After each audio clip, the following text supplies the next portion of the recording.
the Middle Eastern issue in this segment of the program. We know that there has been a truce between Hamas and Israeli forces, and for the last two to 3 weeks we've seen how Israeli hostages, whether alive or deceased, have gone back to Israel, and of course the IDF has been releasing Palestinian prisoners who have been captured as a means of this war. But my question would be that in recent times a military lawyer had been implicated in a video leak alleged abuse of a Palestinian detainee. Now, whatever the abuse was hidden by the forces by shields so that the camera footage would never be released. But this leak implies that the crimes against humanity, the genocide that Benjamin Netanyahu's administration has committed, it goes for such a, the video leak goes as a evidence of what has happened. And of course, Yifat Tomer, Yerushalmi and 2 others, these are former military legal chiefs. So they have a high level position in Israel's military. They have been removed from their position. And of course, the leak only shows how this aggression has been going on. I want your comment, given that you have background in military doctrine. Okay.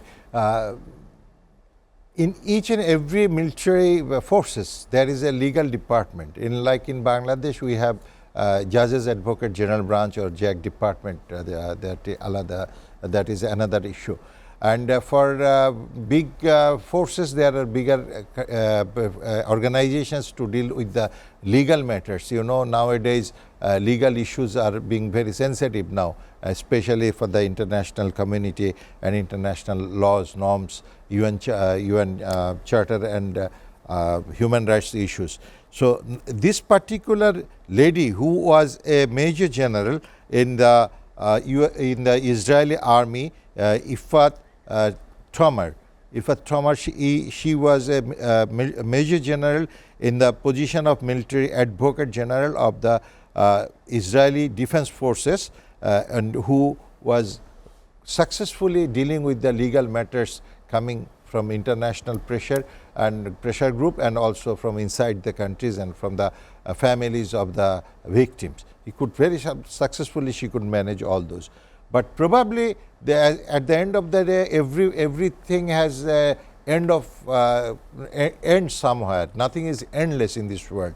So this is again, you can say, miracle or act of God, or for that matter intentionally. Definitely she did not do it, but it has come up and it has clearly exhibited that how human rights have been violated, how the detainees, that Palestinian detainees, have been inhumanly tortured by the Israeli forces. The number of incidents are there, and internationally once it was given for the forensic, and it was clearly proved there is nothing tempered, nothing artificial, AI made.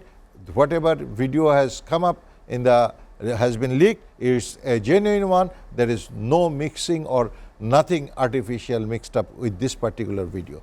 So having said that, if it is taken into note by the International Court of Justice or by the international bodies, there is no way that Israel or Netanyahu could be escaped.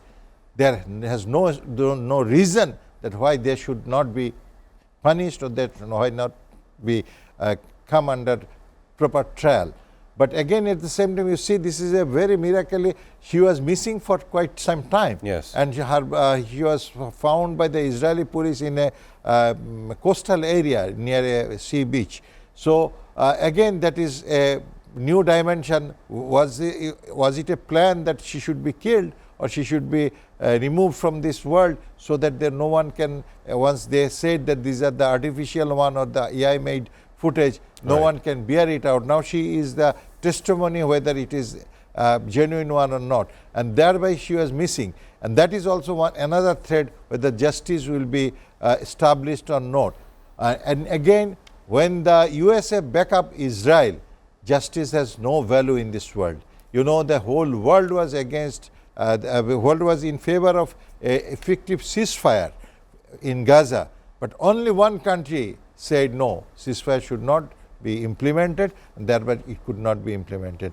And very recently, you see, the UN has drafted a resolution which empowers the US and its partners to govern this particular Gaza for 2 years.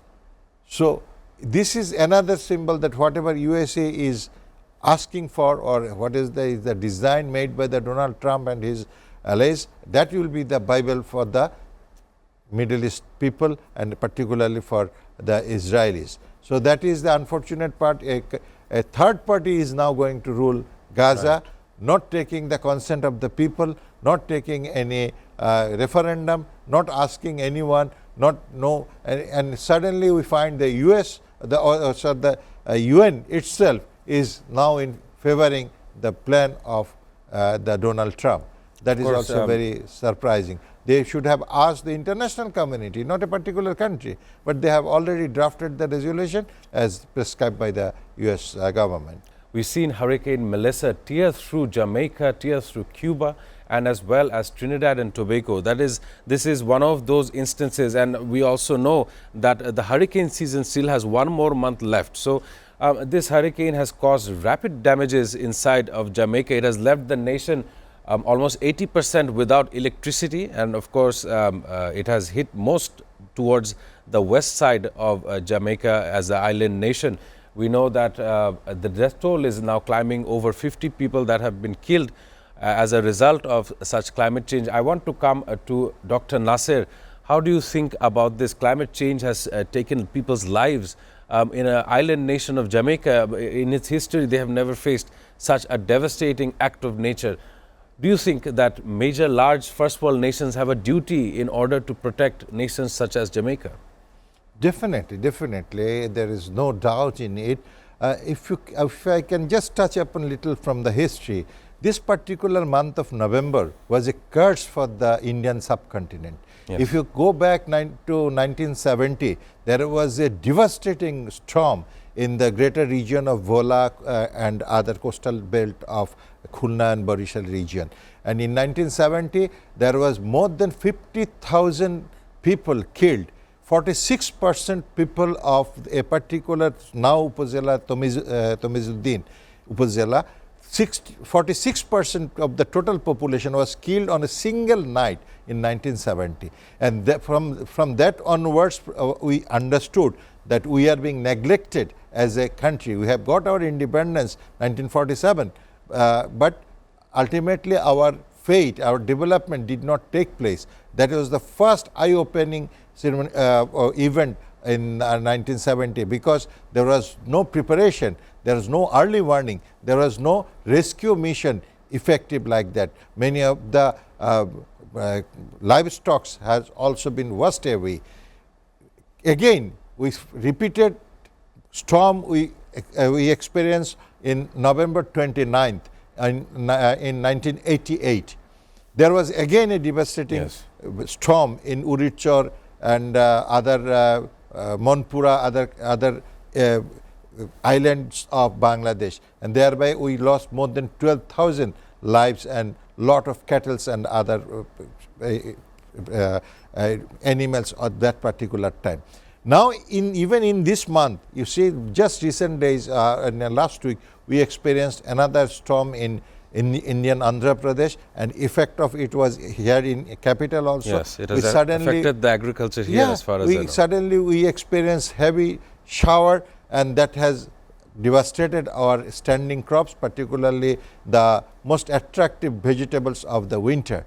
So internationally now it is a crisis for the whole world, and recent survey says that for the extreme heat, a single person is dying in each minutes. Per minute, one person dying because of the excess heat. That is the situation nowadays, and that is a proven fact given by the international community. And if you talk about the Jamaica and other countries, probably that time, there was a time when they used to read about the storm, cyclone, flood in the newspaper. They used to see it in the TV news, that countries like Bangladesh, countries like India or the Maldives, they are being affected by the storm. Now they themselves are being affected, and only one reason, if you can point out, that is we are killing the nature.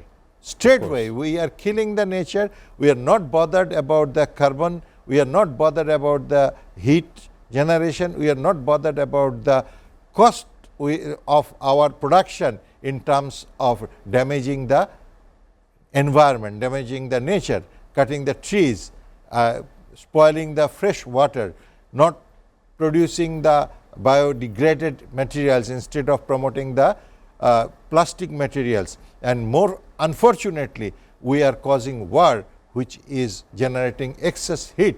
A single bombing in a particular place creates lot of heat and other radiations. Of course, it has an effect on the ozone layer as well. Yes, and how we are compensating. If you talk about the Israel over last few years, how much bombs were dropped there, how many drones were sent there, and if one particular bomb has created certain amount of heat in this world, in this particular region, if you aggregate all together, what is the total scenario? We have already discussed about the Sudan.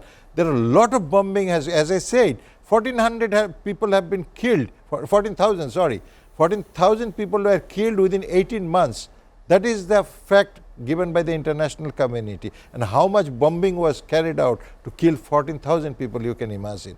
So altogether this war, destroying the nature, limitless production of heat in the name of making our life comfortable, giving the air condition, running vehicles, all this altogether making the whole world an unlivable planet. Yes. And our Honorable Chief Advisor rightly said that we are making a world which will kill ourselves.